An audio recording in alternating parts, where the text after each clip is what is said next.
aqui hoje. Já faço uma pequena correção aí em relação ao que assustou o Rui. Minha formação é só em arquitetura e urbanismo. A sociologia e a economia não está totalmente errado, eu passei por lá mesmo, mas foram na pós-graduação, que não me dá aí a condição de socióloga e de economista. Mas passei por lá justamente porque estava, de algum modo, discutindo as questões que aparecem aqui hoje, algumas das questões que aparecem aqui hoje, ou melhor, cheguei às questões que aparecem aqui hoje pelo próprio movimento do objeto que eu estava estudando, que era, de alguma maneira, a financiarização da produção da cidade, a financiarização da produção da casa, do capitalismo.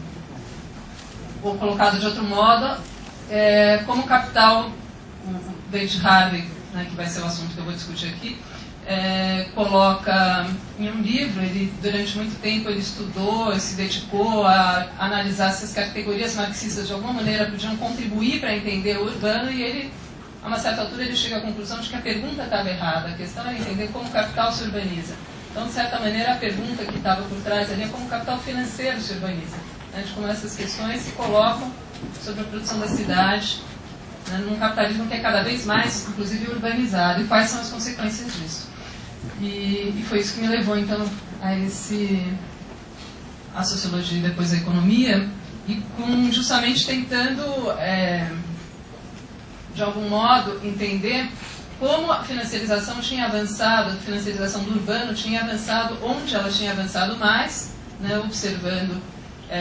Há uma tendência histórica no capitalismo, é intrínseco ao capitalismo essa tendência de financiarização da produção da cidade, né? A própria instituição da terra como propriedade privada leva a isso. Ela está ali já embrionária, essa condição de funcionar como capital fictício, né? De funcionar de modo especulativo, de condenar a cidade aos parâmetros e às lógicas de um capital de tipo especulativo. Porém, isso se acentua muito com a financiarização.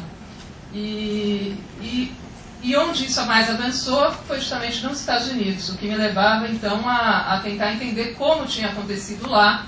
E aí era obrigatório voltar à formação do sistema de hipoteca dos Estados Unidos. Isso era mais ou menos 2004, né, depois já começa em 2005. E isso, o que me intrigava era justamente que a bolha imobiliária americana era apresentada no Brasil como algo virtuoso, como modelo a ser seguido, para enfrentar, segundo alguns, o déficit habitacional brasileiro. Então era intrigável porque, bom, a gente já via que a revista Economist tinha lançado um número especial em 2003, quer dizer, a bolha imobiliária começa a ser inflada em 2001, em 2003 um número especial que chama The House of Cards, Castelo de Cartas, e já mostra o que está acontecendo, e lá eles colocam que a bolha imobiliária em algum momento, explicam primeiro por que é uma bolha, tentam comprovar que é uma bolha, depois eles dizem o que acontece se a bolha estourar. Então, as previsões são as mais sombrias, porque o estouro de uma bolha imobiliária tem consequências ainda mais graves do que aquela da nova economia que tinha acabado de explodir. Enfim, então tinha isso. Então como é que isso é um modelo para a economia brasileira? Depois também porque tinha alguns estudos, já também em 2003, 2004, principalmente em 2005, de militantes geógrafos militantes geógrafos, que de alguma maneira já caracterizavam esses empréstimos, né, que o Singer mencionou agora, como predatórios, né, e explicavam por que eles são predatórios. E um estudo, inclusive, quantitativo, de 2006, chamava Losing Ground, que mostrava que, na verdade, esse processo que parecia uma espécie de atalho para a casa própria, ele geraria, na previsão deles, uma perda líquida maior do que o ganho. A venda, vamos dizer, esse modelo era vendido pela promessa que ele tinha de acesso à casa própria, que nos Estados Unidos não é qualquer coisa, né? Porque os Estados Unidos, não à toa, é chamada uma Home Ownership Society, né? Uma sociedade da casa própria. Mesmo o Pacto Fordista está, de certa maneira, fundado na ideia da casa própria na moradia no subúrbio, né? No subúrbio e Pacto Fordista, e vamos dizer, são pares que andam juntos. Então, o que é essa, né, o que anda junto, vamos dizer, com a financiarização da economia, quando quebra o Pacto Fordista? Né? O que é essa cidade do capital financeiro? E esse relatório, então, falava já que provavelmente se perderiam mais de 2 milhões de moradias, mas ninguém prestava atenção, né, nesses militantes, ninguém prestava atenção às vezes quando eu falo isso, bom, mas também, né, são, enfim, grupos que não têm, mas em Economist também, né, colocava. Então, por que não se prestava atenção nisso? Eu vou tentar voltar um pouquinho isso no final, mas, na verdade, eu vou tentar me concentrar aqui no comentário, que a gente tinha combinado, inclusive, porque a mesa estava prevista para ser ainda maior. Então, o combinado é que eu ia me concentrar um pouquinho no comentário sobre o livro, sobre o Enigma do Capital, de uma leitura que eu fiz do livro, e, enfim, da qual fiz aqui uma série de anotações, selecionei algumas para discutir. Bom, o livro ele é escrito justamente já durante a crise, né, ele é escrito em 2007, 2008, e ele tem uma tese que, muito sinteticamente, uma tese que está por trás do livro, que o capitalismo ele nunca resolve suas crises, que ele, de algum modo, ele apenas as desloca. Uma questão importante, então, passa a ser para onde que o problema se desloca, né? E ele se desloca, o Harvey vai analisar, territorialmente e setorialmente. O enigma que ele se refere no título é como um sistema tão irracional consegue sobreviver. Como é que a vida do capitalismo é prolongada por diversas vezes, apesar dessa irracionalidade. E aí ele vai discutir justamente como são as próprias crises, como as próprias crises são utilizadas para essa sobrevivência, para prolongar a sua existência. As crises são, ao ele dizer, são racionalizadores irracionais de um sistema irracional. É nas crises, então, que os ativos, e aí ele cita uma frase que é conhecida, que aparece também em outros trabalhos, uma frase do Andrew Mellon, ele vai dizer, na crise que os ativos voltam às mãos dos seus verdadeiros donos. E que é algo que ecoa, e que é facilmente compreendido, e que foi, na prática, apreendido pelas, não 2 milhões, como previa o Losing Ground, mas já agora mais de 4,5 milhões de famílias que foram despejadas nos Estados Unidos. E o que eles vão descobrir? Eles vão descobrir justamente que não eram exatamente donos dos seus imóveis. Ser dono do seu imóvel numa sociedade da casa própria era importante, né? Era um elemento que faz parte ali do American Dream, faz parte da possibilidade de continuar de alguma maneira desfrutando dessas promessas que tinham sido feitas e de alguma maneira vivenciadas pelas gerações anteriores. E eles descobrem que eles não eram exatamente donos dos imóveis e que o atalho para a casa própria, que tinha, sobre o qual então essa sociedade se assentava, se revelava, na verdade, uma gigantesca máquina de extrair riqueza.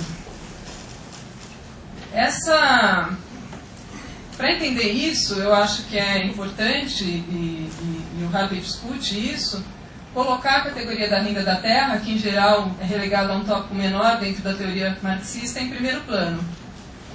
O que eu quero dizer com isso? Aqui estou juntando um pouco, né, com essa pesquisa que eu fiz, mais seguindo a linha do livro.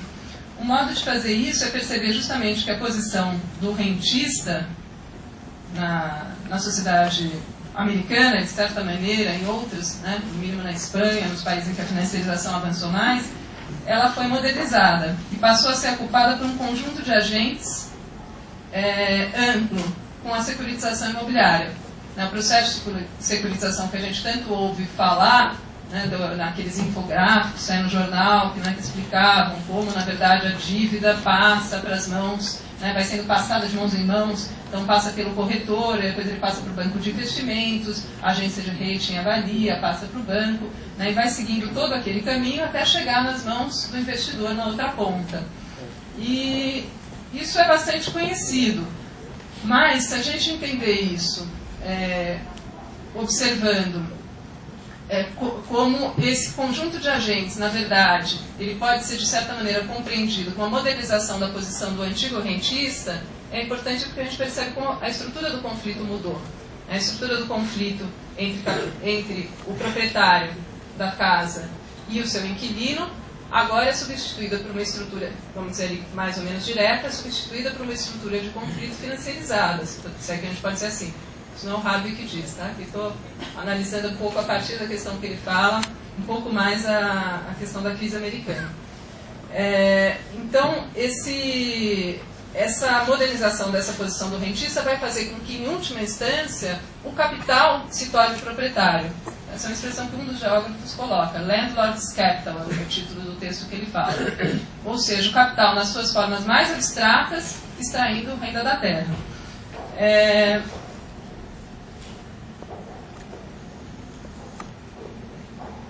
Então muda a estrutura do conflito, né, no mundo do meio ambiente construído, como o Harvey discute bastante em outros textos, o que é esse conflito no meio ambiente construído, como é que ele se estrutura, quem são os seus agentes, porque ele vai dizer no capitalismo, a partir do momento em que o mundo da vida e o mundo do trabalho são separados, isso divide também as lutas sociais em dois tipos e cria uma série de problemas. Uma das lutas se dedica às questões do meio ambiente construído.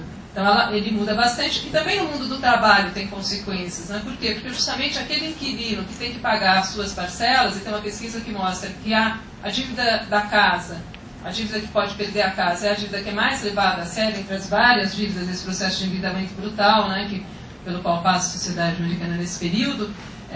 Para pagar essas parcelas, ele vai ser condenado a formas ainda mais brutais de exploração. Ele vai ter que, de alguma maneira, dar conta do quê? Da rentabilidade que está sendo exigida lá pelo título financeiro.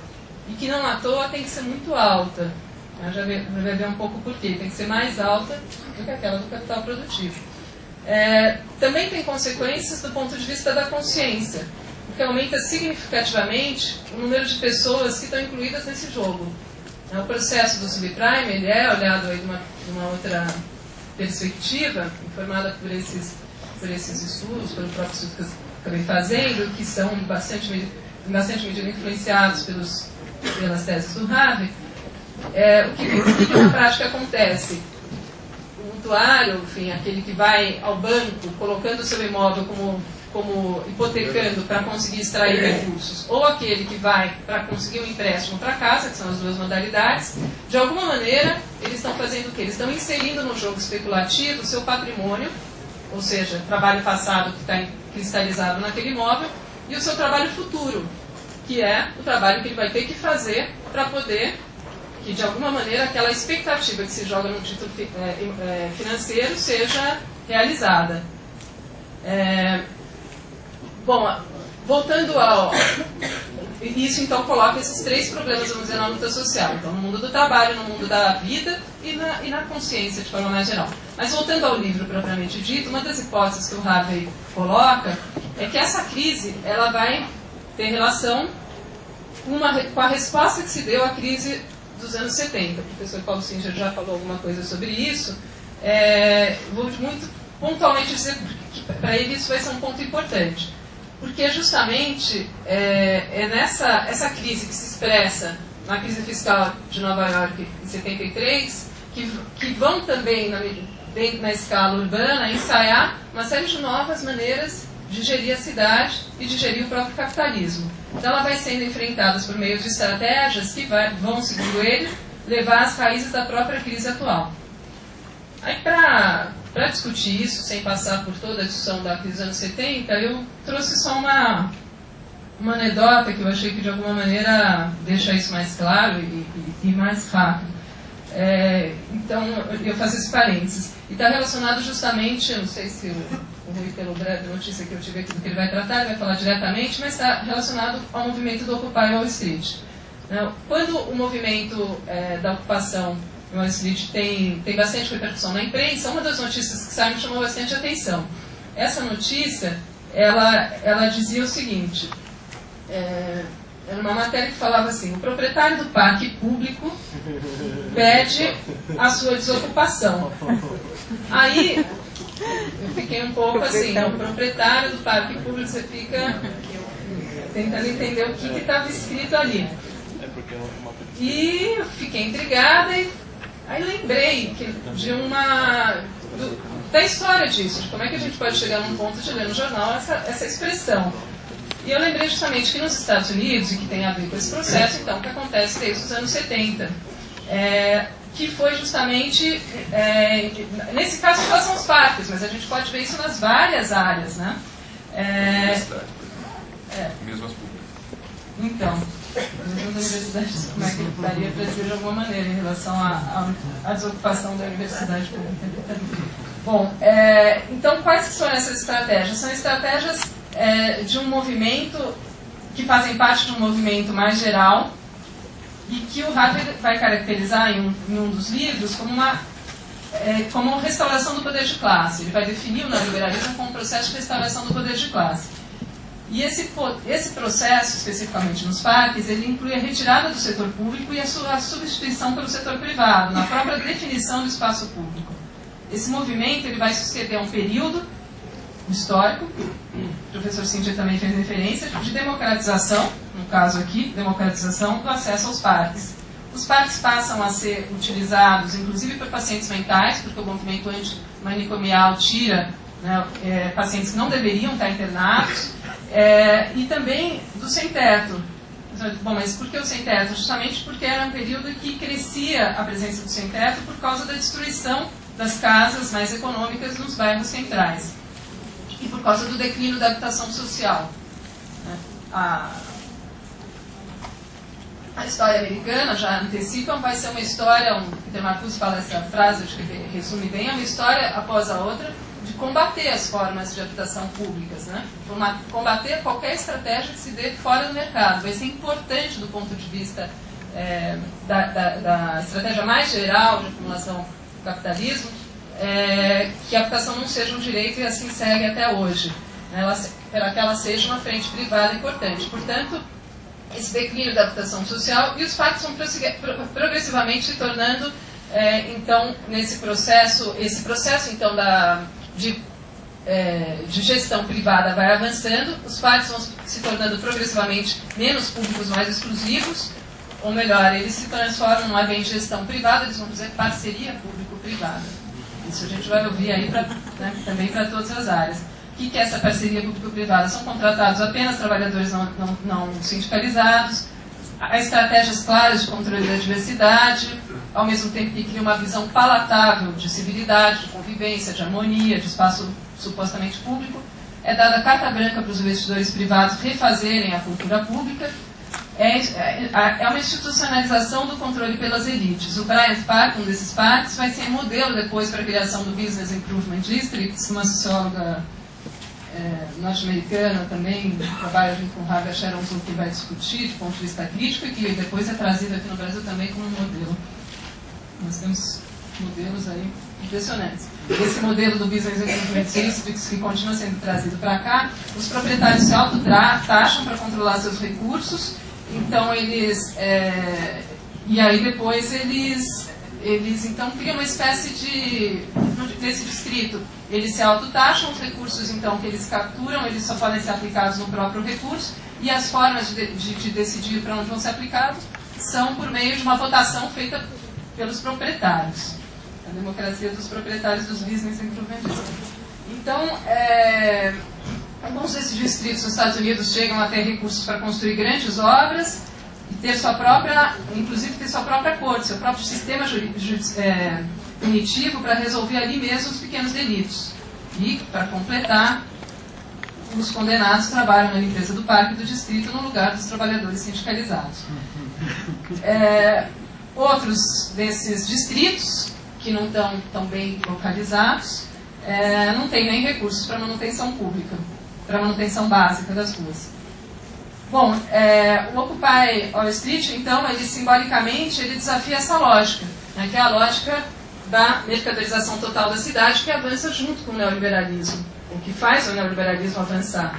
E aí eu fui conferir, então, num livro que eu tinha comprado faz tempo, e, na verdade eu comprei pelo título, justamente, o título tinha me entregado na época, que era, em inglês, mas é algo como espaços públicos privately owned, espaços públicos privados, a nova experiência nova-iorquina. Eu comprei pelo título e o livro era, na verdade, um conjunto, né, um repertório, mapeamento de todos esses inúmeros parques em Nova York. Então, aproveitei para ir procurar onde é que estava o tal do Parque Zuccotti, que tinha sido ocupado. E não achava ele. Bom, falei, bom, então, tantos, né?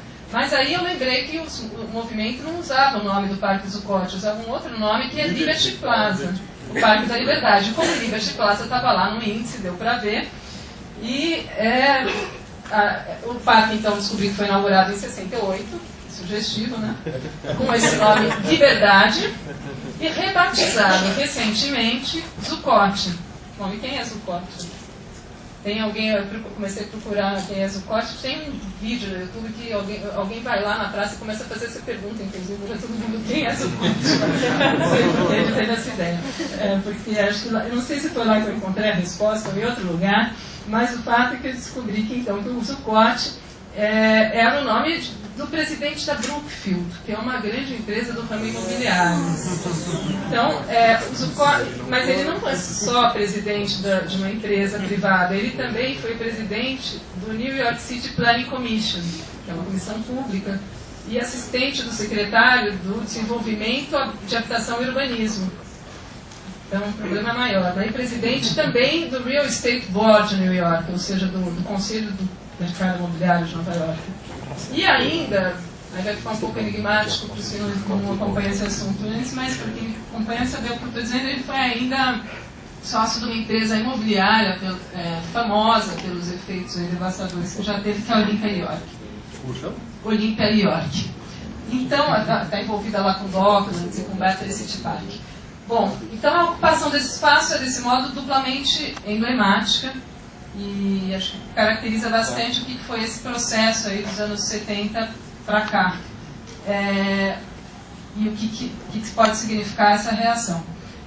Fechado parênteses, o Harvey, o que ele vai fazer nesse livro? Ele vai, ao meu ver, mobilizar pesquisas que estão apresentadas por extenso em vários livros anteriores, sem necessariamente dizer isso, porque ele tem, nesse livro, duas preocupações, em que ele fala abertamente. Uma é de se manter acessível a um número maior de leitores, e outra é de estar sempre no plano da análise sistêmica das grandes perguntas e também da procura por caminhos, né? Como ele vai se dizer, inspirado por Marx. Não há por que se perguntar todas essas questões se não for para procurar caminhos e para procurar caminhos da transformação social. Então, o livro, para mim, pode ser entendido, talvez, pelo menos em parte, como uma espécie de manifesto. Um manifesto para que se fortaleça a compreensão crítica de como o capitalismo funciona. Ele vai dizer, logo na primeira fase, o livro é sobre o fluxo do capital. Ele vai dizer, compreender o fluxo do capital, seus caminhos sinuosos e sua estranha lógica de comportamento. É, portanto, fundamental para entendermos as condições em que vivemos.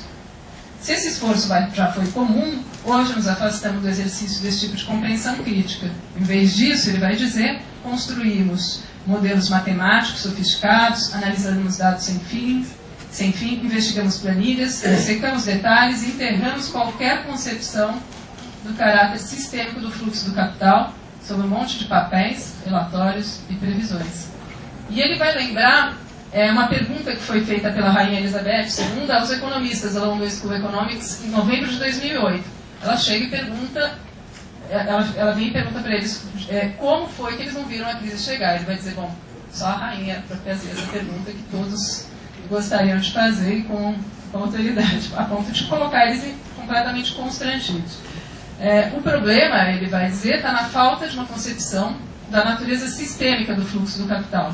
E é esse o projeto, então, que vai mobilizar a fazer o livro. Fortalecer essa capacidade que será fundamental para a luta política.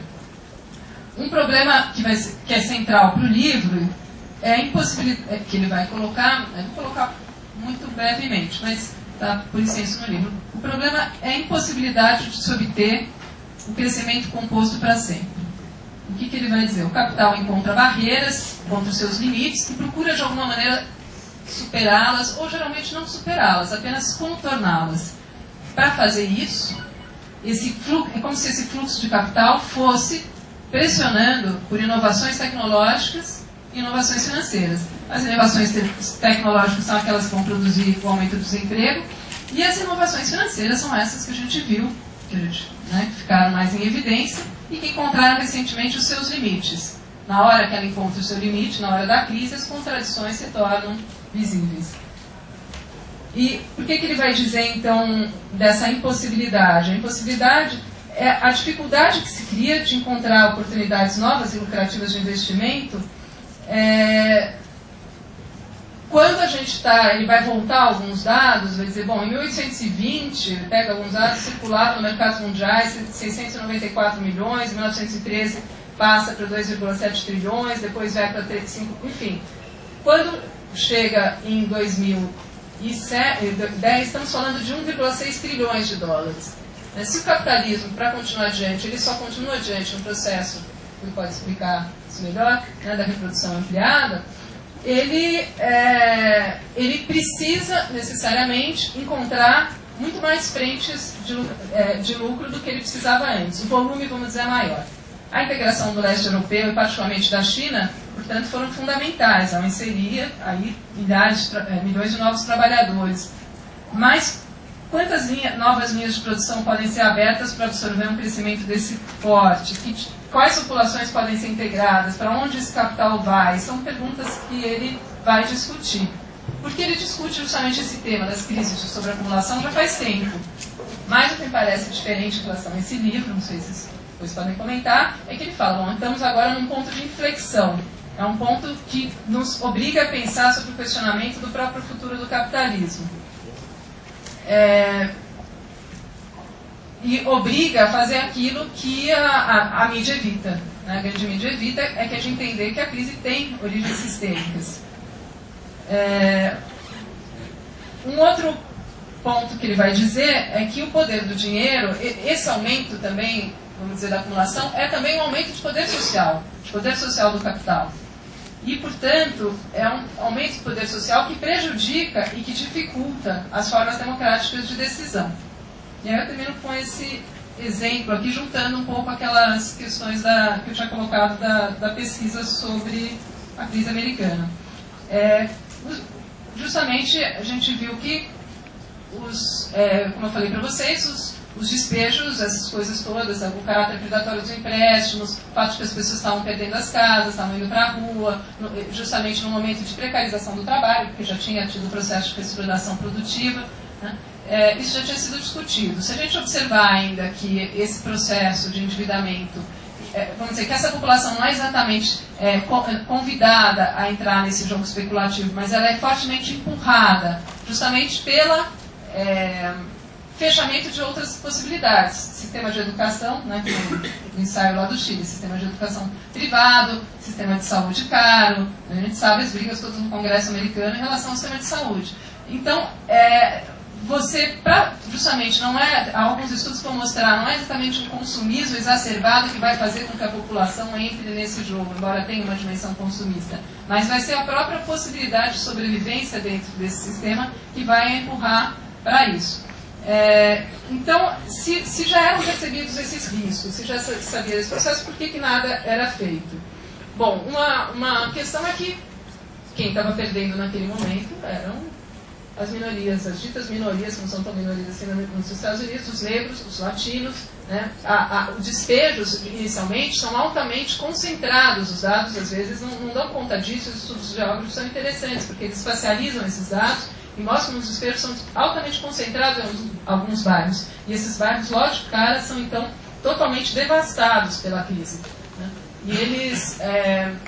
Então, você começa um efeito espiral, no qual o preço da terra cai, e mesmo aqueles que estavam conseguindo pagar, sendo prime, subprime, o que fosse, né, não conseguem, porque eles estão num bairro, o mecanismo de renda da terra é esse, né, a casa não tem o preço dela, vai ser definido ali no jogo especulativo. E, portanto, o preço das casas nesses bairros chega a valer $50, $100, e com isso o sistema não pode se prolongar, não há como continuar prolongando, vamos dizer, a coisa pelo endividamento. Então, esse problema estava localizado nessa população, portanto não importado, portanto não aparecia na imprensa. Uma outra hipótese, um pouquinho mais complicada, mas que acho que é importante, é que se a bolha estourasse, porque havia essa possibilidade, não se sabia que a bolha podia estourar. O que acontece? Teoricamente, não que se falava, a securitização ela dissemina os riscos, né? É como essa espécie, só que é como uma espécie de batata quente ali, né? Então vai passando de mãos em mãos, na mão de alguém vai estourar isso.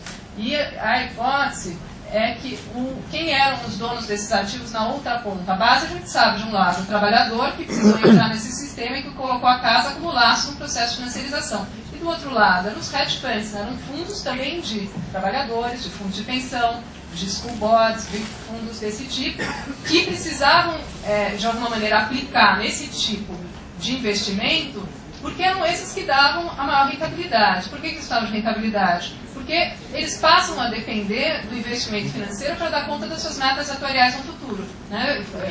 Como fundo de pensão de entidade privada no Brasil. Eles investem no imóvel de AAA, lá da BRI, porque eles, de alguma maneira, precisam que seja de altíssima rentabilidade, mesmo que tenha que remover a favela do lado, coisas assim que eu já expliquei antes, porque eles precisam dessa rentabilidade. E aqui também, né, eles investem, claro que eles não sabem exatamente o que está ali por trás, mas eles sabem que tem um risco maior, porque é esse risco maior que dá essa rentabilidade. Enfim, se a bolha estourasse, as duas pontas saíam perdendo, portanto, é trabalhador dos dois lados. O que acontece é que passou desse ponto. Né? Passou desse ponto, e a partir do momento que passou desse ponto é que ganha visibilidade, o chamado de crise aparece na imprensa e tem repercussão.